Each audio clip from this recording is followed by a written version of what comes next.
Well, tonight's health alert involves a late summer COVID-19 wave starting to pick up nationwide. That's right. Cases remain relatively low, but that could change as children head back to school. Chief Health Editor Dr. Partha Nandi joining us now live. And Dr. Nandi, what is the latest with COVID? What are we seeing in terms of new variants potentially? Yeah, I'm seeing this with my patients too, Simon. So it's that time of year when summer winds down, COVID winds up. And according to the CDC, COVID activity is increasing in all 50 states, and the South and West are seeing some of the biggest increases.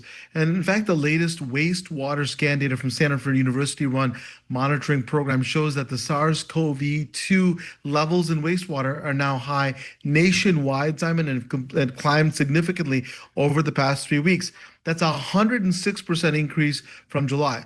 Now, at the moment, this wave appears to be much smaller than some of the summer surges we've seen in previous years, but we could see transmission increase as vacations wrap up and kids return to the busy classrooms, right? So what about the variants? As for variants, we're seeing a mix of familiar ones.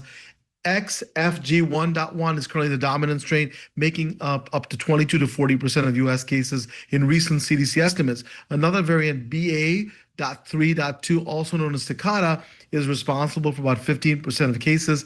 And that's a heavily mutated strain, Simon, that began spreading worldwide but hasn't really taken off in the U.S. yet.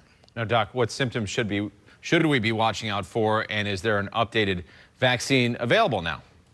Yeah, very important question, right? The symptoms very similar to what we've seen before, Simon, with Omicron variants. So watch out for a cough, sore throat, congestion, fever, fatigue, chills, headache, or shortness of breath.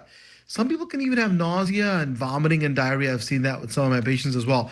Since COVID-19 often looks like the flu or a common cold, testing can help you know what you're dealing with, right? There are treatment options that can lessen the symptom severity, shorten duration of illness.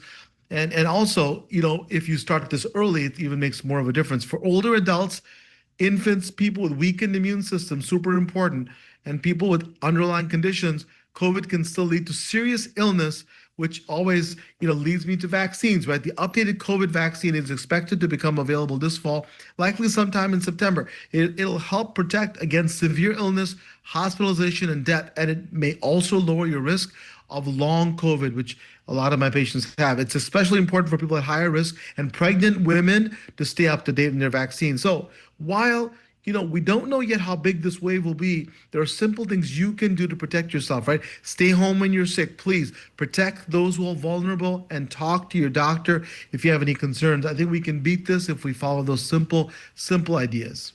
Yeah, life-saving advice once again. Dr. Nandi, thank you.